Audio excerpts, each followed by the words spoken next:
As I address it today, I am deeply aware of the struggles many of you face in these challenging times.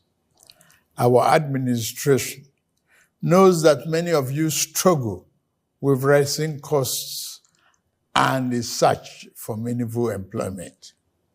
I want to assure you that your voices are heard. As your president, I assure you that we are committed to finding sustainable solutions to alleviate the suffering of our citizens.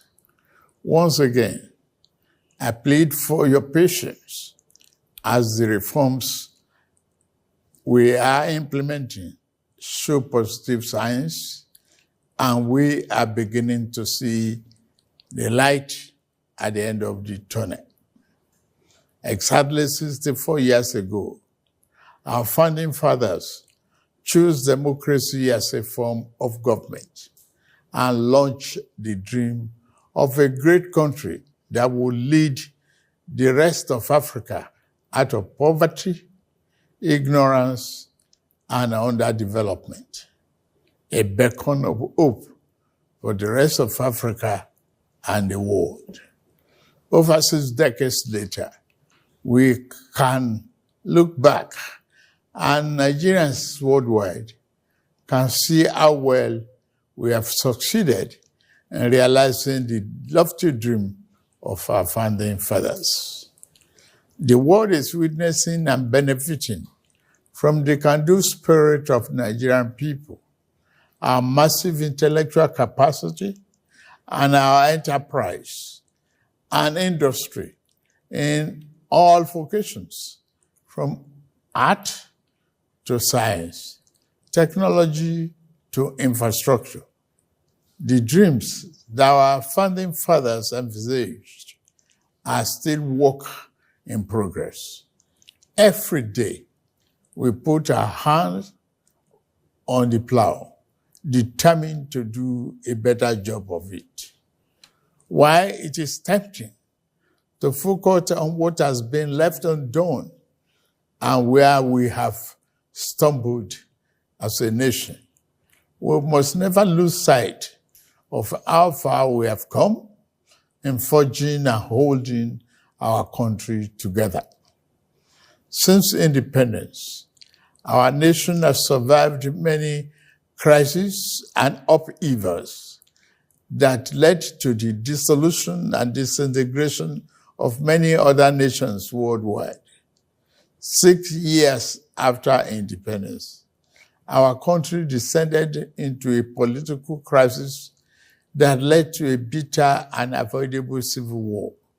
Since returning from the brink of that darkest moment, we have learned to embrace our diversity and manage our differences better as we continue to work towards engendering a more perfect union. Despite the many challenges that buffeted our country, we remain a strong, united, and viable sovereign nation. Dear compatriots, our independence anniversary gave us another chance to reflect on how far we have gone in our journey to nation building and to renew our commitment to building a better nation that will serve present and future generations of Nigerians.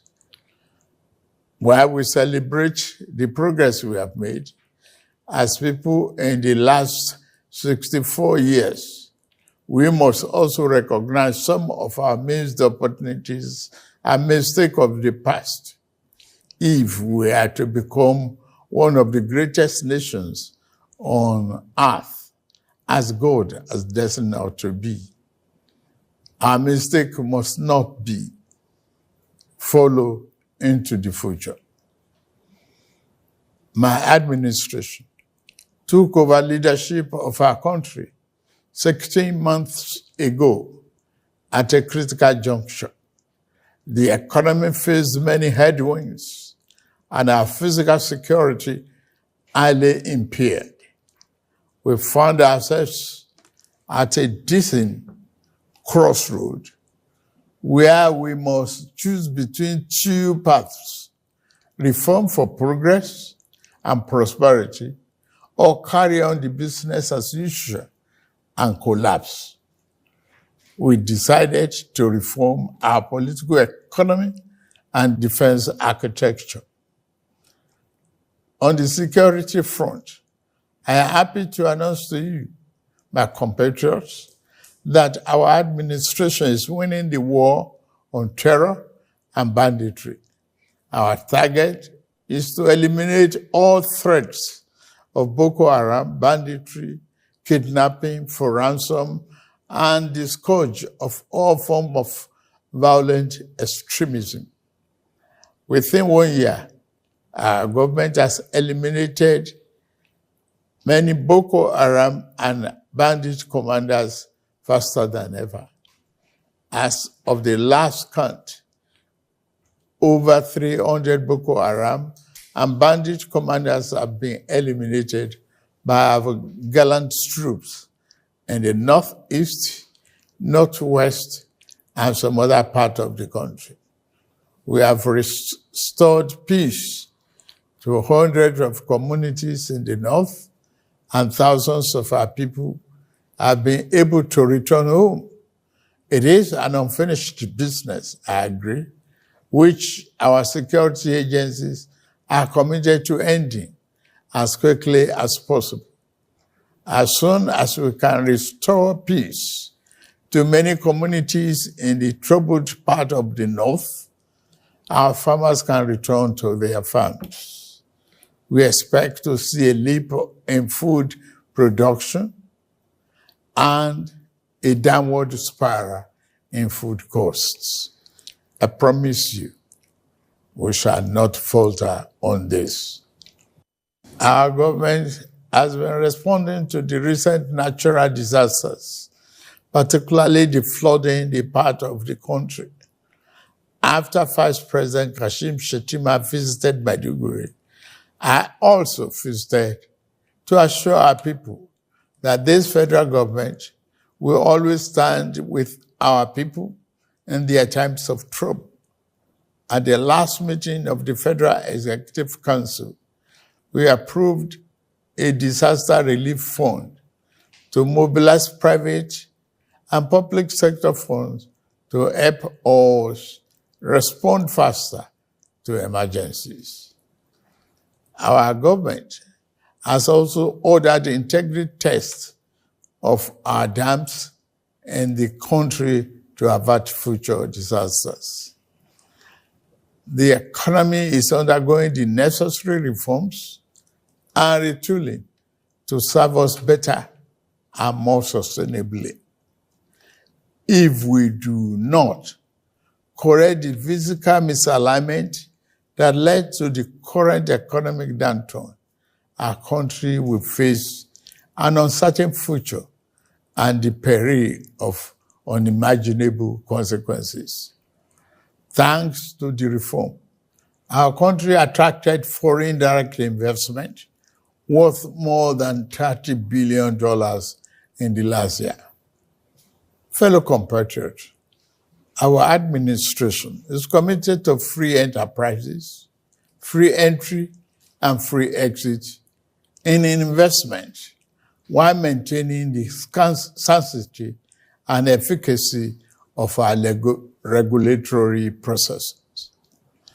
This principle guides the divestment transaction in our upstream sector, where we are committed to changing the fortune positively.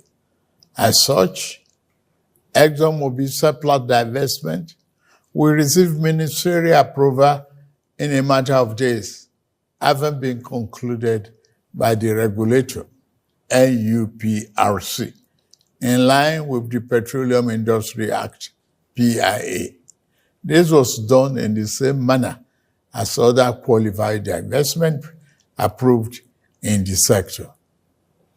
The move will create vibrancy and increase oil and gas production positively, impacting our economy. the more disciplined approach adopted by the central bank to monetary policy management has ensured stability and predictability in our foreign exchange market. We inherited a reserve of over 33 billion 16 months ago. Since then, we have paid back the inherited forex backlog of 7 billion. We have cleared the ways and means debt of over 30 trillion naira. We have reduced the debt service ratio from 97% to 68%. Despite all this, we have managed to keep our foreign reserve at 37 billion. We continue to meet all our obligations and pay our bills. We are moving ahead with our fiscal policy reforms. We stimulate our productive capacity and create more jobs and prosperity. The Federal Executive Council approved the Economic Stabilisation Bill, which will now be transmitted to the National Assembly. This transformative bill will make our business environment more friendly, stimulate investment, and reduce the tax burden on businesses and workers once they are passed into law. As part of our efforts to re-engineer our political economy, we are resolute in our determination to implement the Supreme Court judgment on the financial autonomy of local governments. The central concern of our people today is the high cost of living, especially food costs. This concern is shared by many around the globe as prices and the cost of living continue to rise worldwide. My fellow Nigerians, please be assured that we are implementing many measures to reduce the cost of living at home.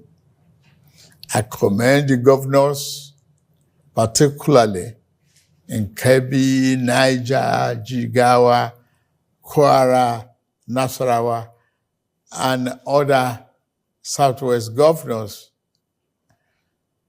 that have embraced our agricultural production program. I urge other states to join the federal government in investing in mechanized farming. We are playing our part by supplying fertilizer and making tractors and other farm equipment available. Last week, the Federal Executive Council approved establishing a local assembly plant for 2,000 John Deere tractors, combine harvesters, disc riders, bottom plows, and other farm equipment. The plant has a completion time of 6 months.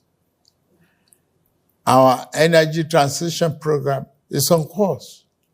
We are expanding the adoption of the presidential initiative on compressed natural gas for mass transit with private sector players. The federal government is ready to assist the 36 states and FCT in acquiring CNG buses for cheaper public transportation. Fellow Nigerians, while we are working to stabilize the economy and secure the country, we also seek to foster national unity and build social harmony and cohesion. Our economy can only thrive when there is peace. As we work to overcome the challenges of the day, we remain mindful of next generation as we seek to galvanize their creative energy towards a better future. We lead today with the future we wish to bequeath to our children in focus, recognizing that we cannot design a future that belongs to them without making them its architects. Considering this, I am pleased to announce the gathering of a national youth conference. This conference will be a platform to address the diverse challenges and opportunities confronting our young people, who constitute more than 60% of our population. It will provoke meaningful dialogue and empower our young people to participate actively in nation building by ensuring that their voices are heard in shaping the policies that impact their lives. We are creating a pathway for a brighter tomorrow. The 30-day confab will unite young people nationwide to collaboratively develop solutions to issues such as education, employment, innovation, security, and social justice. The modality of this confab and selection of delegates will be designed in close consultation with our young people through their representatives. Through this confab, it will be our job as leaders to ensure that their aspirations are at the heart of the conference deliberations. The government will thoroughly consider and implement the recommendations and outcomes from this forum as we remain resolute in our mission to build a more inclusive, prosperous, and united Nigeria. Our government is implementing several other youth-centric programs to give our young people an advantage in rapid changing world. We are implementing, among others, the 3 million technical program of the Ministry of Communications, Innovation and Digital Economy, aimed at building Nigeria's technical talent backbone. We have also enthusiastically implemented the Nigerian Education Loan Fund, NEL Fund, which provides cheap loans to our students to pursue their tertiary educational dream. In addition, later this month, we shall launch the Renewable Hope Labor Employment and Empowerment, the LEAP. It is conceived as a comprehensive suite of interventions and job creation by Federal Ministry of Labor and Employment that is aimed at facilitating the creation of 2.5 million jobs directly and indirectly on an annual incremental basis, while simultaneously ensuring the welfare and safety of workers across the country, as is the tradition. The government will soon announce all the beneficiaries of our national honors for 2024. The Senate President and the Chief Justice of the Federation have been conferred with the honor of the Grand Commander of the Order of the Niger, GCON. The Deputy Senate President and the Speaker of the House of Representatives have honor of Commander of the Order of the Federal Republic, CFR, while the Deputy Speaker of the House has been awarded Commander of the Order of Niger, CON. Fellow Nigerians, better days are ahead of us. The challenges of the moment must always make us believe in ourselves. We are Nigerians, resilient and tenacious. We always prevail and rise above our circumstances. I urge you to believe in our nation's promise. The road ahead may be challenging, but we will forge a path towards a brighter future with your support. Together, we will cultivate a Nigeria that reflects the aspiration of all its citizens, a nation that resonates with pride, dignity, and shared success. As agents of change, we can shape our destiny and build a brighter future by ourselves, for ourselves, and future generations.